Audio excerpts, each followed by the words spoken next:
you have a sigh of relief, having some sense of confidence that we have a robust, comprehensive statewide response to coronavirus, and that everything we share with you is rooted in the facts and relates to Rhode Island, despite what you might be hearing about other places around the country. A quick note about Sunday. Sunday is, of course, Easter Sunday, a very important holiday to many of us here in Rhode Island. On account of the fact that it's a holiday, and I know members of the press could use a day off, as could many folks who work for me on my team.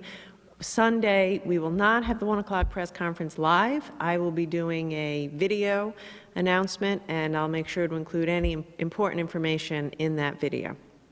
And happy Easter to all. Today, I'm very sad to report another 6 deaths as a result of coronavirus, bringing us to a total of 49 deaths in the state of Rhode Island. We have 288 new cases in Rhode Island for a total of 2,015 cases, and we have 169 people in the hospital.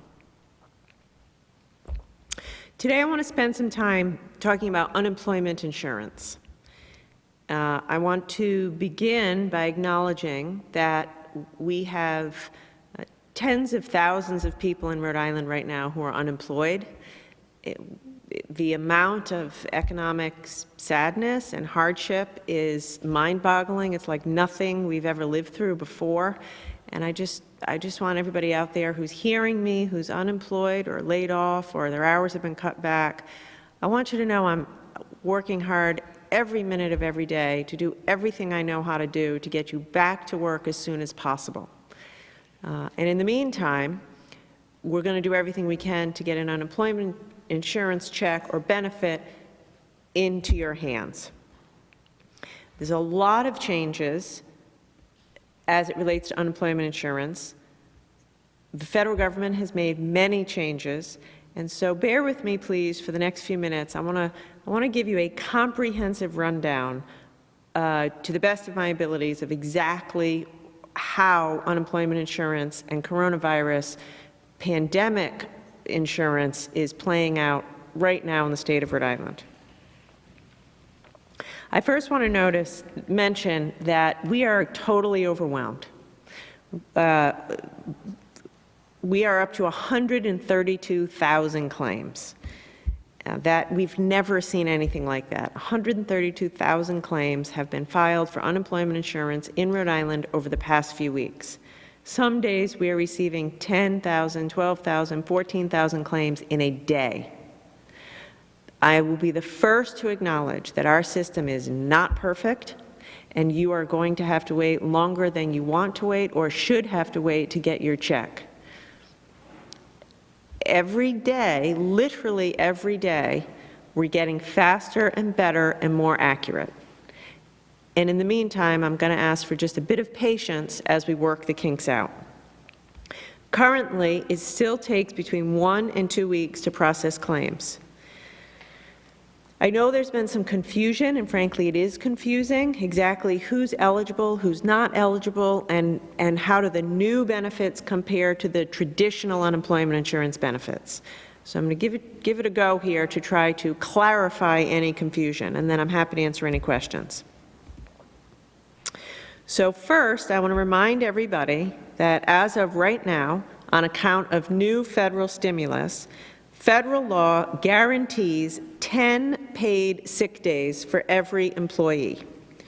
So this means anyone who's quarantined for 2 weeks is able to stay home and is guaranteed that they will continue to receive a paycheck. Everybody gets 10 days of paid sick leave. And that's in addition to whatever vacation, paid time off, etc., that you otherwise would have had. This is a new federal benefit. It applies if you're sick, if you are ordered into quarantine, or if you are caring for someone who is sick or in quarantine.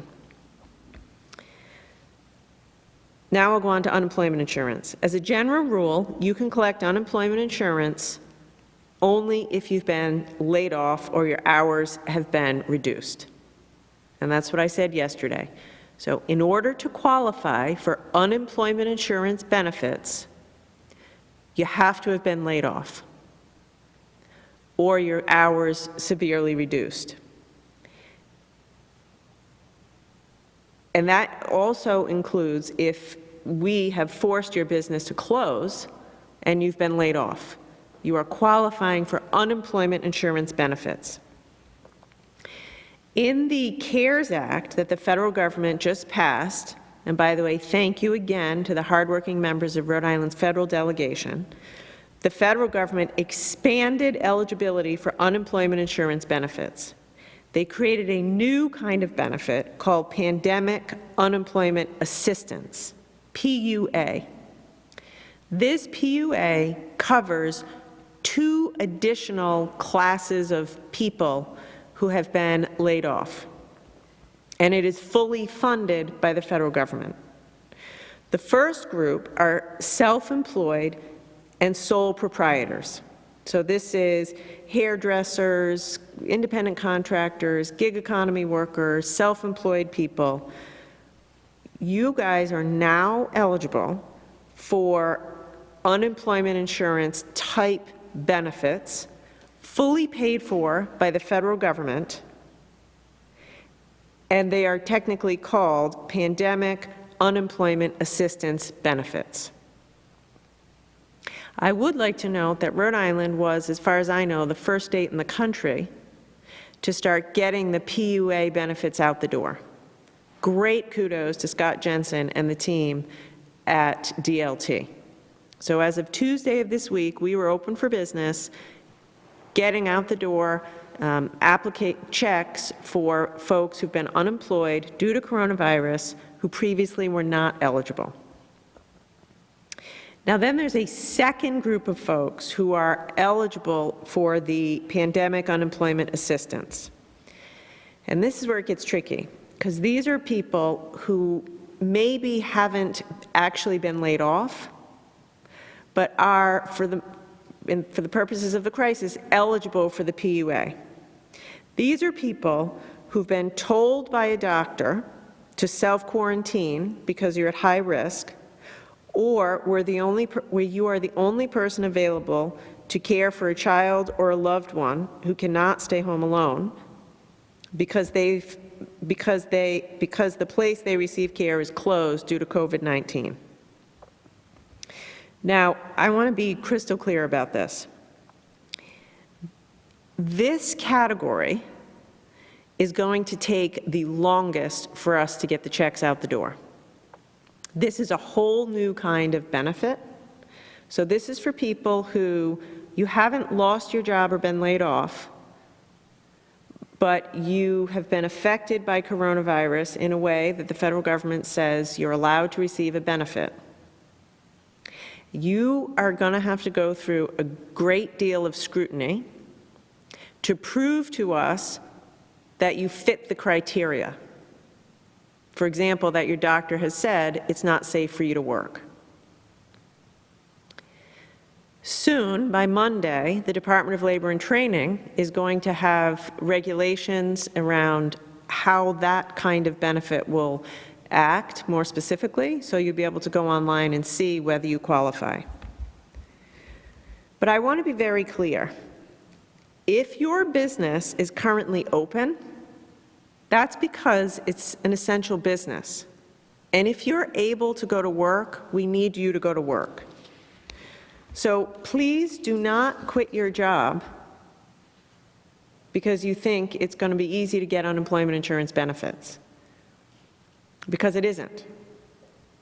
And in that category of people where you still have a job, your employer is still open, there will be strict scrutiny applied to make sure that you actually qualify for this new pandemic unemployment assistance benefit, and it could take a month or more for you to actually receive a check, because we are going to have to go through case by case to make sure that you are in fact eligible.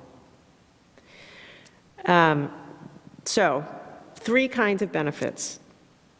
First of all, everyone has 10 days of sick leave. Second of all, if you are unemployed because you've been laid off, you're almost certainly eligible for unemployment insurance. If you've been laid off, if I've closed your business, if the business is shut down, you're unemployed, your hours have been cut, you are eligible for an unemployment insurance type benefit, even if you're a gig worker, hairdresser, et cetera. Go to DLT's website and file an application. We'll do our very best to get the money in your hands within a week or two, recognizing we're overwhelmed. If you haven't been laid off, but if you think you fit into that very narrow category of folks who've been affected by coronavirus to the point that the doctor says you can't go to work, then you are eligible for a PUA benefit, but it's a long process. I'm warning you, if you try to quit your job because you can get this unemployment insurance benefit, you will be denied, and if you slip through and we later find out that you tried something that you shouldn't have, that is fraud, and there will be punishments. It's brutal to work right now. I understand that. Nobody wants to go to work. It's scary. I understand. For some of you who work with the public in grocery stores, in home health care, I totally get it, that it's a scary time to go to work. But the truth is, those of us who can work have to work. And if you're in a business right now that is still open, healthcare worker, grocery store, manufacturing, those of us in state government, those on the front lines, first responders, if you're able to, if you're healthy, we need you to do it. We need you to continue to go to work because Rhode Island needs that. And if you're an employer who is still employing people, I need you to do everything you can do to keep your employees safe. You must require them to stay home if they're sick even a little bit. You must provide them an opportunity to wash their hands and have hand sanitizer. You must provide them an opportunity to have an appropriate social distancing. So it's on the employers to make sure that conditions are safe. And it's on us too, me too, to continue to do a better job to get the appropriate PPE out to healthcare workers so that you can do your job and you can do it safely. I will say, I want to make another point about unemployment insurance payments, which is in the vein of good news. For those of you who are receiving unemployment insurance, thanks to the hard work of our federal delegation, your weekly payment starting next week is going to go up by $600 a week. So everybody that's receiving a weekly payment will start to see an extra $600 starting next week. It will be automatically deposited in your account, $600. That's if you're part-time or you're full-time. Now, understand, again, this is an imperfect system and we're doing our best. So it's going to take us about a week to get the $600 loaded into your account from the time that you start getting your check. If it's not exactly a week, hang in there for a few more days. The $600 will get there as soon as we can. For those of you who've been out of work for a while, I understand this can't come fast enough, and it is my hope that it helps you out even a little bit, gives you a little bit of breathing room to help you get through this crisis. I will say that I have also asked our federal delegation and am calling on Congress to provide some kind of similar $600 benefit to low-wage essential workers who are still going to work. I think it's terrific that they've increased the benefit for those of you who are unemployed and lost your jobs, but I also think there should be an increased benefit for the essential workers that have to still go to work to provide incentive to work and, frankly, to compensate for the fact that it's harder than ever now to be working in these essential businesses. And I know that our federal delegation supports that, and they are fighting for that, and it is my hope that sometime soon I'll be able to make an announcement to that effect. Continuing on with unemployment insurance. Yesterday, everything we're doing now is to try to get the money to you faster in a more streamlined fashion and to try to simplify what is clearly a complicated process. To that end, yesterday I signed an executive order which I believe will make it even easier for us to get the money into your account more quickly. The order ensures that individual businesses who are closed during the pandemic will not be penalized for their workers accessing unemployment insurance. So for those of you who aren't familiar, unemployment insurance works a little bit like car insurance. You get into a car accident, your insurance premiums go up. Same thing is true essentially for unemployment insurance. If you're an employer and your employees use unemployment insurance a lot, your premiums go up, in effect. Your unemployment insurance tax goes up. I'm saying that is not the case in this pandemic. I fully recognize that I'm the one who has ordered you to close your business. So therefore, I don't think it's fair to then punish you with higher UI taxes on account of the fact that all of your employees are now filing for UI. So per this executive order, I know you're laying off a lot of your employees. You will not see any immediate increase in your UI taxes on account of the fact that there's higher usage by your employees. And this is a dramatic step, but I think it's necessary. This is an unprecedented situation, and I know that almost all of you would rather be open right now, but you can't, and you're doing your part in the crisis, and I don't think you should be punished on top of that. The executive order I signed also allows for data sharing between our agencies, specifically data sharing between Department of Labor and Training and Department of Revenue. So rather than seeking individual tax records on a case-by-case basis, which is what DLT typically has to do, I have enabled it such that DLT will have access to the records of every person that has applied, which will speed up their ability to process claims. That, I hope, will really help us to process more quickly. So instead of DLT on a one-by-one basis, checking with the Department of Revenue to verify income, they'll have broad and constant access to those files, which will substantially increase the rate at which we can fill the claims. Finally, the executive order also allows for recent DLT retirees to rejoin state service and help process claims without having to sacrifice their pensions. It typically takes us a month, sometimes more than a month, to train new staff, and we don't have a month to train new staff. I have to get you your checks today, tomorrow, as soon as I can. So we have gone ahead and we're bringing back recently retired folks from DLT who know how to work the system, who are already pre-trained. We're putting them back to work. Thank you all who are going to go ahead and do this, and we're making it so that you can rejoin the ranks but not take a hit to your pensions. And I want to thank you for stepping up in our time of need. So that's a lot of information. Bottom line is, if you're out of work, you can collect unemployment in one way or another, and starting about next week, there'll be $600 more in your check. Couple other things. I mentioned yesterday or the day before that we have seen an increase in the number of 911 calls on account of domestic violence. And that, although that saddens me, it is not a surprise. We are all out of our routine.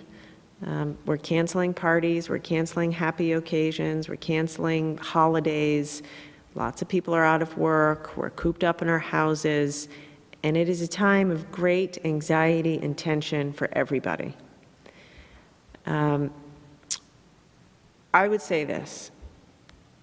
I will again ask everybody for patience and kindness as we get through this crisis together.